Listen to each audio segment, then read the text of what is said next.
তাদের শোকজের নোটিশের সময়সীমা আজকে শেষ হচ্ছে। কলকাতা পৌর নিগমকে চিঠি দিয়ে আজকে আবার নতুন করে সময় চাইছেন। পরবর্তী পদক্ষেপ কী হবে সেটা নিয়ে এখন জল্পনার তুঙ্গে, কারণ উনি বারবার সময় চাইছেন আর পৌর নিগমের কাছে একই কথা বলছেন যে আমাকে আরও সময় দেওয়া হোক, কিন্তু বেআইনি নির্মাণ তো হয়েছে।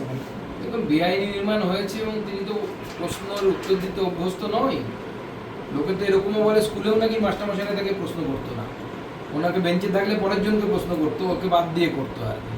এই প্রথমবার জীবনে প্রশ্নের উত্তর দিতে হচ্ছে, তো সময় তো লাগবেই, সহজে তো উত্তর দিতে পারবে না, উত্তর দেওয়ার অভ্যেস নেই তো। প্রশ্ন উনি করতেন, অন্যরা উত্তর দিতেন, এখন উনি উত্তর দিচ্ছেন। আরও অনেক এরকম পরিবর্তন হবে বিজেপির সরকারের সাথে। খোঁজ মিলছে না শান্তনু সিনহা বিশ্বাসের তিনটে মোবাইল হারিয়ে গেছে তার। সাসপেন্ডেড ডিসি যার মোবাইলগুলো তার সঙ্গে ছিল বলছেন আমার ব্যক্তিগত মোবাইল, মানে আমার যে মোবাইল সেটা গার্ডের কাছে থাকছে।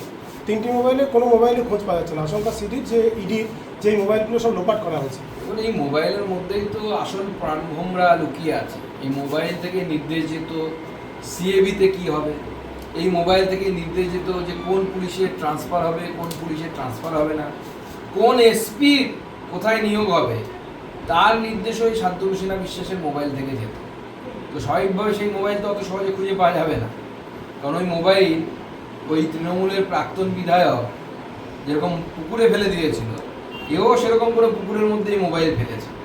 ওই মোবাইল পেলে পরে সব ধরা পড়ে যাবে যে মুখ্যমন্ত্রীর নির্দেশে শান্তনু সিনহা বিশ্বাস, প্রাক্তন মুখ্যমন্ত্রীর নির্দেশে শান্তনু সিনহা বিশ্বাস কী অপকর্ম করেছে, সমস্ত অপকর্ম সামনে চলে আসবে। মালদায় ব্যাংকের ছাতার মতো গজিয়ে উঠেছে নার্সিংহোম, চলছে দেদার স্বাস্থ্যসাথীর টাকা লোক, সেই টাকা বিনিয়োগ হচ্ছে মাদক কারবারে, সরকারি প্রকল্পের টাকা দেদারে জালিয়াতি তৃণমূল আমলে। মালদার ঘটনা।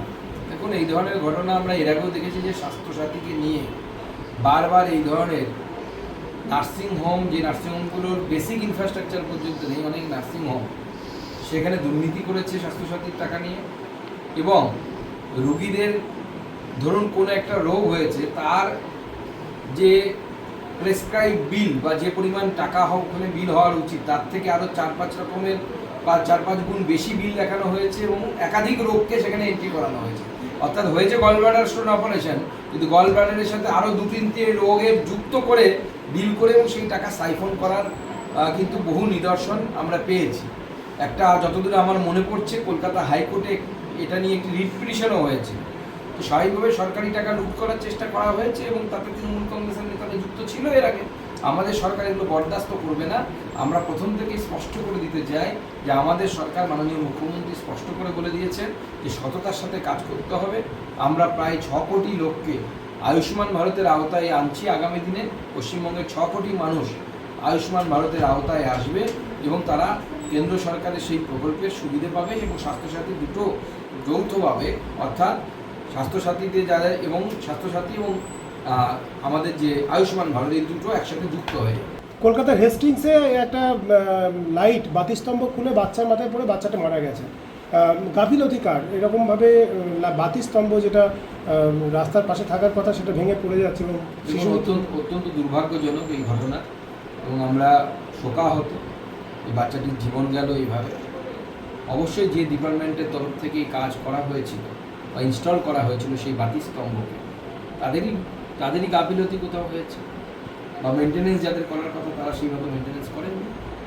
উত্তরবঙ্গ তথা উত্তর পূর্ব ভারতের একজন জনপ্রতিনিধি হিসাবে এই যে এইমস, যেটা আর একটা এইমস হওয়ার কথা উত্তরবঙ্গে, কোথায় হলে ভালো হয় বলে মনে হচ্ছে? সময় আসুক, সরকার সিদ্ধান্ত। আজকে চিংড়িঘাটার যে ওভারব্রিজ, যেটা আপনার থমকে ছিল প্রায় দীর্ঘ বছর, 4 ঘন্টা আগেই মানে সোমবার ভোর 4টে নাগাদ শেষ করে ফেললো ইঞ্জিনিয়াররা। 356 মিটার মেট্রোপথ জোড়া লাগানোর কাজ শেষ।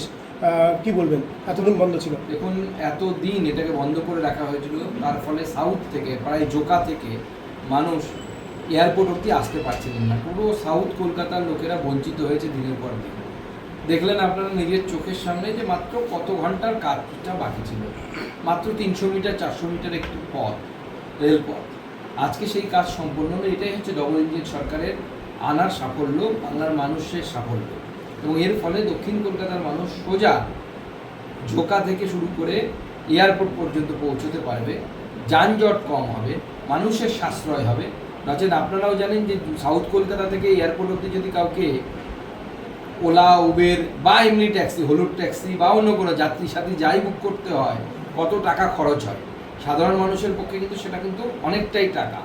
তো সবাই মেট্রোতে হলে অনেক কম পয়সায় তারা পৌঁছতে পারে। দাদা, হোল্ডিং ক্যাম্প জেলায় জেলায় হোল্ডিং ক্যাম্প করার নির্দেশ একটা এসছে, এই বিষয়ে কি বলবেন? আমাদের জেলার ক্ষেত্রেও কি একই নির্দেশ, মানে হোল্ডিং ক্যাম্প নিয়ে? জেলাগুলোর ব্যাপারে কি বলবেন? এখন আমাদের মুখ্যমন্ত্রী স্পষ্ট করে দিয়েছে যে মাননীয় গৃহমন্ত্রী অমিত শাহজি যে নীতি দিয়েছে, detect, delete and then deport, সেই নীতি রাজ্য সরকার চালু করে দিয়েছে।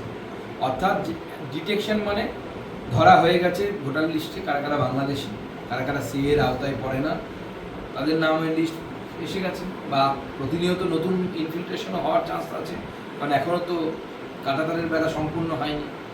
তো যাদেরই ধরা পড়বে তাদেরকে ভারতবর্ষের লোকের ট্যাক্সের টাকায় খাওয়ানো, বসানো, বসিয়ে রাখা কোনো দরকার নেই। আমাদের সরকার সিদ্ধান্ত নিয়েছে তাদেরকে বিএসএফের হাতে তুলে দেওয়া হবে, পুলিশ নেবে, পুলিশ নিয়ে বিএসএফের হাতে তুলে দেবে, বিএসএফ তাদেরকে যথারীতি তাদের নিজের দেশ বাংলাদেশে পাঠিয়ে দেবে। সাময়িকভাবে ধরে রাখার জন্য, সেই জন্য জেলে না নিয়ে গিয়ে সরকারের টাকা খরচ না করে, জনগণের টাকা খরচ না করে হোল্ডিং ক্যাম্প, হোল্ডিং ক্যাম্প মানে ওটা কোনো চিরস্থায়ী বন্দোবস্ত নয়, বা আপনি অনেক দিন থাকবে তা না, কিছুক্ষণের জন্য রাখার জন্য ব্যবস্থা, ধরে পগার পার করে দেওয়ার ব্যবস্থা। আমাদের জেলা তো হবে। সীমান্তবর্তী এলাকায় যদি মুখ্যমন্ত্রী সিদ্ধান্ত নিয়ে থাকেন তাহলে এই জেলাতেও হবে। পূর্বতন সরকারের আমল থেকে আপনি 512 নম্বর জাতীয় সড়ক সম্প্রসারণের সড়ক ছিলেন এবং এটা নিয়ে টাকাও বরাদ্দ হয়েছে, কিন্তু জমি পাওয়ার ক্ষেত্রে একটা সমস্যা হয়েছিল। এই সরকারের সাথে কি আপনার এই ব্যাপারে কোনো কথা বা কোনো? মাননীয় মুখ্যমন্ত্রীর সাথে প্রাথমিক কথা হয়েছে, আমাদের টাকাটা গন্ডগোল হয়ে গিয়ে ফেরত গেছিল পুরনো সরকারের আমলে, রাস্তার অ্যালাইনমেন্ট ঠিক না হওয়ার জন্য। অর্থাৎ বর্তমানে যে জায়গা দিয়ে রাস্তাটা আছে 512, সেখান দিয়ে হবে কি নাকি অন্য জায়গা দিয়ে হবে। তো নতুন সরকার গঠন হয়েছে, আগামী দিনে আশা করি এই সমস্ত অসুবিধা হবে না, খুব তাড়াতাড়ি আমরা এই বিষয়ে এগোবো। আমি দিল্লিতে গিয়ে মাননীয় মন্ত্রীর সাথে দেখা করার চেষ্টা করছি এবং সেখানে গিয়ে এই বিষয়ে কথা বলবো। সম্প্রতি প্রকাশিত সিবিএসসির রেজাল্ট নিয়ে কি বলবেন, এই বিশেষ করে ছাত্রদের নাম্বার পাওয়ার ক্ষেত্রে? সিবিএসসি রেজাল্ট বেরিয়েছে, ছাত্রদেরকে অভিনন্দন। নয়, বেশিরভাগ অভিভাবক কিন্তু ছাত্রের নাম্বার নাকি কম পেয়েছে। দেখুন, তাদের রিভিউ করতে পারবে, দ্বিতীয়বার পরীক্ষা দেওয়ার সুযোগ আছে, অনেক সুযোগ আমাদের সরকারের তরফ থেকে রাখা হয়েছে। যারা সন্তুষ্ট নন তারা রিভিউ করতে পারে। আমরা দুবার পরীক্ষার সিস্টেম করেছিলাম, তারা অনেকেই হয়তো অফ করেছেন।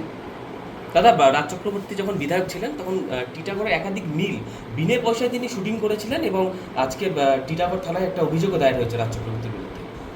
দেখুন, তৃণমূল নেতারা সেই সময় নিজেদেরকে জমিদার ভাবতো, যে যার মতো জমিদারি উপভোগ করেছে, তো এ তো নতুন কিছু নয়। তো স্বাভাবিকভাবে যারা মিল মালিকরা তারা এখন আওয়াজ পেয়েছেন, তারা সাহস পেয়েছেন, তারা কমপ্লেন করেছেন, পুলিশের কাছে অভিযোগপত্র পাঠ করেছেন, অভিযোগপত্র পাঠিয়েছেন, পুলিশ ব্যবস্থা নেবে আইন অনুসারে, অথবা রাজ চক্রবর্তী তাদের ফিস দিয়ে দেবে। আর কাকলিগঞ্জ দস্তিদার তিনি উত্তর চব্বিশ পরগনা জেলা সভাপতির পদ থেকে ইস্তফা দিয়েছেন, কি এই বিষয়ে কি বলবেন? তৃণমূলে এখন অনেক ইস্তফা হবে, অনেক কিছু হবে, দেখুন না, আরো অনেক খেলা বাকি আছে। দাদা, মেডিকেল কলেজ দিয়ে গঙ্গারামপুর না বালুরঘাট একটা সমস্যা হচ্ছে, কি বলবেন? রাজ্য সরকার ঠিক করবে, চিন্তা নেই, আপনাদের ভাবতে হবে না, রাজ্য সরকার। আমাদের ভিডিও ভালো লাগলে লাইক এবং শেয়ার করুন। কমেন্ট সেকশনে গিয়ে জানান আপনাদের মতামত। আরও ভিডিও পেতে আমাদের চ্যানেল সাবস্ক্রাইব করুন এবং প্রতি মুহূর্তে খবরের আপডেট পেতে প্রেস করুন বেল আইকন।